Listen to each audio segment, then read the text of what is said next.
ದೇಹದ ಅಡಿಯಲ್ಲಿ ನೋಡಬೇಕು ಅಂತ ಆಸೆ ಪಡ್ತೀನಿ. ಅದಕ್ಕೋಸ್ಕರ ಅವ್ರು ಫಿಟ್ನೆಸ್ ಮೇಂಟೈನ್ ಮಾಡಲಿ ಅಂತ ಈ ಮೂಲಕ ಆಶಿಸ್ತೀನಿ. ಅವ್ರ ತಂದೆ ಆಸೆ ಅವ್ರ ಮಗ ಈಡೇರಿಸಲಿ ಅಂತ ಕೇಳ್ಕೊಳ್ತೀನಿ. ದಾವಣಗೆರೆಗೆ ಬಂದಿರೋದು ಈ ಕಾರ್ಯಕ್ರಮಕ್ಕೆ ಗೆಸ್ಟ್ ಆಗಿ ತುಂಬ ಹೆಮ್ಮೆ ಇದೆ. ನಮ್ಮ ಈಗ ನಿಮ್ಮ ಪ್ರಶ್ನೆ ಕೇಳಿ ಸರ್, ಏನಿದೆ ಸತ್ಯ ಹೇಳ್ತೀನಿ. ಪ್ರಮಾಣ ಮಾಡ್ತಾರೆ ಗೊತ್ತಾ ಭಗವದ್ಗೀತೆ ಥರ ನಿಮ್ಮ ಮುಂದೆ ಸತ್ಯನೇ ಹೇಳ್ತೀನಿ. ಹೇಳಿ ಜುಲೈ 22ನೇ ತಾರೀಕು ಏನಾಯಿತು ಎಲ್ಲ ಒಂದು ವಿಷಯ ಹೇಳ್ತೀನಿ ಕೇಳಿ. ಖಂಡಿತ ಅದು ಒನ್ಸ್ SP ಕರೆದು ನೋಡಿ ಸರ್, ಇಷ್ಟೇ ವಿಷಯ. ನಾವೆಲ್ಲ ಕಲಾವಿದರು, ಕೆಲವೊಂದು ಆಗಬಾರ್ದು ಆಗಿದೆ. ಈಗ ಈ ಪ್ರೀತಿಯಿಂದ ಕರೆದಾಗ ಬಹಳ ಪ್ರೀತಿ, ರಾಖಿಯವರು ಪ್ರೀತಿಯಿಂದ ಕರೆದಿದ್ದಾರೆ, ಬಂದಿದ್ದೀವಿ. ಏನಕ್ಕೆ ವಿಶ್ವಾಸಕ್ಕೆ ಬಂದಿರೋದು. ಸೊ ಹಂಗಿದ್ದಾಗ ಎಲ್ಲೋ ಒಂದು ಕಡೆ ಆಗಬಾರ್ದು ಒಂದಷ್ಟು ಘಟನೆ ನಡೆದಾಗ ತುಂಬ ಜನ ದೊಡ್ಡವರು ಸಹಿತ ಫೋನ್ ಮಾಡಿದ್ರು. ಯಾಕೆ ನಾನು 22, 24 ರಕ್ಷಕ್ಕೆ ಒಂದು ಮಾತಾಡೋಕ್ಕೆ ಇಷ್ಟಪಡ್ತೀನಿ. 22, 23, 24 ಯಾವ ವಿಷಯನೂ ಹೊರಗಡೆ ಬರ್ದಿದ್ದೆ ಬಹಳ ಪ್ಲಾನ್ ಆಗೇ ನಾನು ಹ್ಯಾಂಡಲ್ ಮಾಡಿದೆ. ಯಾಕೆಂದರೆ ನನ್ನ ಉದ್ದೇಶ ಯಾರಿಗೂ ತೊಂದರೆ ಮಾಡೋದಲ್ಲ. 25 ಏನಾಯಿತು ಅಂದರೆ ಜಗದೀಶ್ ಅವ್ರು ವಿಡಿಯೋ ಮಾಡಿ ಏನೋ ಹೇಳಿದ್ರು. ಸೊ ಹೇಳಿದಾಗ ಈ ಕ್ಲಾರಿಟಿ ಕೊಡಿದಾಗ ಕಷ್ಟ ಆಗುತ್ತೆ ಅಂತ ಹೇಳ್ಕೊಂಡು ನನಗೆ ಮಹೇಶ್ ಸಹಿತ ನನ್ನ ಸ್ನೇಹಿತರೆಲ್ಲ ಕೇಳ್ಕೊಂಡ್ರು. ಸರಿ ತಾಳಪ್ಪ ಮಾತಾಡ್ತೀನಿ ಅಂತ ಪುಣ್ಯಾತ್ಮನಿಗೆ ಹೇಳಿದೆ. ನಾವು ಗುಟ್ಟಾಗೆ ಮುಗಿಸೋಣ ಅಂತ ಇದ್ವಿ ಸರ್. ಆ ಪುಣ್ಯಾತ್ಮ ತಗೊಂಡೋಗಿ ಲೈವ್ ಮಾಡಿಬಿಡ್ತು. ಆ ಅಪ್ಪನ ಬಾಯಿ ಮುಚ್ಚೋಕ್ಕಾಯ್ತದ ನೀವು ಪ್ರಪಂಚದಲ್ಲಿ? ನನ್ನ ಸ್ನೇಹಿತರೆ, ನಾನು ನೇರವಾಗಿ ಒಂದ್ಸಲ ಭೇಟಿ ಮಾಡಿಲ್ಲ ಜಗದೀಶ್ ಅವ್ರನ್ನ. ಆ ವ್ಯಕ್ತಿ ನನಗೆ ಗೊತ್ತಿಲ್ಲ. ಸೊ ಮಾಡಿದಾಗ ನಾನು ನಿಲ್ಲಿಸ್ತಾ ಇದ್ರೆ ಇನ್ನೆಷ್ಟು CM ಆಸ್ಕಿಂಗ್ CM ಉತ್ತರ ಕೊಡಿ, ಹೋಮ್ ಮಿನಿಸ್ಟರ್ ಉತ್ತರ ಕೊಡಿ ಅಂತ ಹಿಡ್ಕೊತಾರೆ. ಅದಾಗದು ಬೇಡ ಅಂತ ನಾನು ಮಾತಾಡಿ ಸಮಾಧಾನ ಮಾಡಿಟ್ಟೆ. ಅದನ್ನು ನಾವು ರೆಕಾರ್ಡ್ ಮಾಡಿ ಹಾಕಿದ್ರು. ಆ ಪ್ರೋಗ್ರಾಮ್ಗೆ ಹೋದಾಗ ಆಗಿದ್ದು ನಿಜ. ಅದೇನಾಗುತ್ತೆ ಎಲ್ಲ ಕ್ಲಿಯರ್ ಆಗುತ್ತೆ. ಆ್ಯಂಡ್ ಇನ್ನೊಂದೇನು ಅಂದರೆ, ಇವತ್ತು ರಾಜ್ಯ ಸರ್ಕಾರದ ಅತಿ ದೊಡ್ಡ ಹುದ್ದೆಲಿದ್ದವ್ರು ಕೂಡ ಇಂಥ ಗೂಂಡಾಗಿರಿ ನಡಿಬಾರ್ದು ಅಂತ ಈಗ 15 ನಿಮಿಷದಿಂದ ಫೋನ್ ಮಾಡಿ ಕೂಡ ಹೇಳಿದ್ರು. ಎಲ್ಲ ಆಗಿದೆ.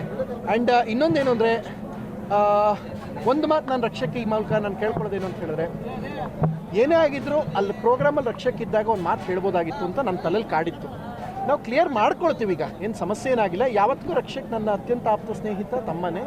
ಬಟ್ ಒಂದು ನನಗೆ ಅದೊಂದು ನೋವಿತ್ತು, ಅಲ್ಲಿ ಜೊತೆಲಿ ಇದ್ದಾಗ ಒಂದು ಮಾತು ಹೇಳ್ಬೋದಾಗಿತ್ತ ಅನ್ನೋದೊಂದು ನನ್ನ ತಲೆಯಲ್ಲಿ ಕಾಡಿದ್ದು ನಿಜ. ಆ ಕಾರಣಕ್ಕೆ ಏನೋ ಒಂದು ಕಡೆ ಏನಾಗುತ್ತೆ, ಯಾರೂ ಮಾಡಲ್ವಲ್ಲ, ಜೊತೆಲಿ ಸ್ನೇಹಿತ ಮಾಡಲ್ವಲ್ಲ, ನೆಕ್ಸ್ಟ್ ಯಾವ್ದಾರು ರಕ್ಷಕ್ಕೆ ಯಾವ್ದಾರು ಈವೆಂಟ್ ಕರೆದ್ರೆ ಹೆಂಗೆ ಅನ್ನೋದು ಮನ್ಸಿಗೆ ಬಂತು.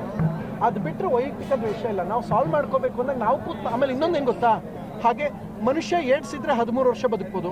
ಈಗ ಇದ್ರೆ 5 ನಿಮಿಷ ಬದುಕೋಕ್ಕಾಗಲ್ಲ. ನಾವು ಮಾತಾಡ್ಕೊಂಡು ಸಾಲ್ವ್ ಮಾಡ್ಕೋತೀನಿ ಎಷ್ಟೊತ್ತು ಅದೇನಿಲ್ಲ. ಇದಕ್ಕಿಂತ ಸಾವಿರಾರು ವಿಚಾರ ನಾನು ರಕ್ಷಕ್ ಮಾತಾಡಿದ್ವಿ. ಯಾವತ್ತೂ ರೆಕಾರ್ಡ್ ಮಾಡೋ ಪ್ರಕ್ರಿಯೆ ರಕ್ಷಕ್ ಮಾಡಿಲ್ಲ. ನಾನು ಏನು ರಕ್ಷಕ್ ಮಾಡಿದ್ದೀನಿ ನಾನು ಮಾಡಿಲ್ಲ, ದೇವರೇ ಮಾಡಿಲ್ಲ. ಅವಾಗಲೇ ಎಲ್ಲರ ಮುಂದೆ. ಸೊ ಹಂಗಿದ್ದ ಮೇಲೆ ಆಯಿತಾ, ಹಂಗಿದ್ದ ಮೇಲೆ ಇದು ಈ ಥರ ಆದಾತಂದರೆ ಆ ಒಂದು ಎಲ್ಲೋ ಒಂದು ಕಡೆ ನಂಬಿಕೆಗಳು ಹೋಗುತ್ತೆ. ಈ ಜನ್ರೇಷನ್ ನಂಬಿಕೆ ಉಳಿಯಲ್ಲ, ಉಳಿಬೇಕು. ಆ್ಯಂಡ್ ಅದಕ್ಕಿಂತ ಹೆಚ್ಚಾಗಿ ಕ್ಲಿಯರ್ ಮಾಡ್ಕೊಳ್ಳೋಂಥದ್ದು ಜೊತೆ. ಬಟ್ ಒಂದು ಮಾತು ನಾನು ಹೇಳ್ತೀನಿ, ನಾನು ಒಂದೇ ಮಾತು ಹೇಳೋದು. ನನಗೆ ಯಾರೋ ಇವತ್ತು ಫೋನ್ ಮಾಡಿ ರಕ್ಷಕರ ಸ್ನೇಹಿತರೊಬ್ಬರು ಫೋನ್ ಮಾಡಿದ್ರು. ತುಂಬ ಖುಷಿಯಿಂದ ಇವತ್ತೊಂದು ಅರ್ಧ ಗಂಟೆ ಮಾತಾಡಿದೆ ಈ ಸಂಜೆ ಬರ್ಬೇಕಾರೆ. ಅಲ್ಲಿ ಭಾಳ ಒಳ್ಳೊಳ್ಳೆ ವಿಚಾರಗಳೇ ಹೇಳಿದ್ರು.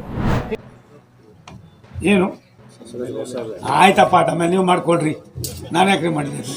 ನಾನು ಭಾರತ ಸರ್ಕಾರದ ಮಂತ್ರಿ ರೀ, ಅವ್ರು ಬರಬೇಕ್ರಿ. ಅವರು ಅದು ಅವ್ರ ಕರ್ತವ್ಯ. ಅದು ನಾನು ಇಷ್ಟಪಡೋದಿಲ್ಲ. ನಾನು 8 ಜನ ಮುಖ್ಯಮಂತ್ರಿಗಳ ಹತ್ರ ಕೆಲಸ ಮಾಡಿದ್ದೀನಿ, ಪ್ರಧಾನಿ ನರೇಂದ್ರ ಮೋದಿ ಅವ್ರ ಹತ್ರ ಕೆಲಸ ಮಾಡಿದ್ದೀನಿ.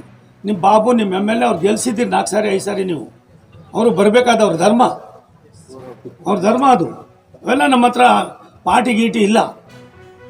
ಸ್ನೇಹ, ಆತ್ಮೀಯತೆ. ಇನ್ನೊಂದು ತಿಳ್ಕೊಳ್ಳಿ, ಎಲ್ಲಿವರೆಗೆ ನಿಮಗೆ ಎಲ್ಲ ಬರದೇ ಹೋದರೆ ಕಷ್ಟ ಆಯ್ತದೆ. ಯಾರು ದೊಡ್ಡವರಲ್ಲ, ಎಲ್ಲರಿಗಿಂತ ದೊಡ್ಡವರು ಭಗವಂತ ಪೂಜ್ಯರು, ಇಲ್ಲಿರೋ ಜನ. ಇವರೇ ದೇವ್ರುಗಳು ನಮಗೆ. ನಾವು ಯಾರು ದೇವರು ಅಲ್ಲ, ನಾವೆಲ್ಲ ದೆವ್ವಗಳು. 100 ಹೇಳ್ತೀವಿ, 1-2 ಮಾಡಿದ್ರೆ ಸಾಕು, ಖುಷಿ ಪಡ್ತಾರೆ. ಅವ್ರು ಹೇಳಿದ್ದೆಲ್ಲ ಮಾಡಿಬಿಟ್ರೆ ರಾಮರಾಜ್ಯ ಆಗೋಯ್ತದೆ. ಇಲ್ಲಮ್ಮ, 1-2 ಮಾಡಿಬಿಟ್ಟು ಕಳಿಸಿ. ನೀವು ಅದೇನು ಸಣ್ಣ ಕೆಲಸಗಳು ಮಾಡಿ ಕಳಿಸಿ, ಎಷ್ಟು ಖುಷಿ ಪಡ್ತಾರೆ ನೋಡಿ.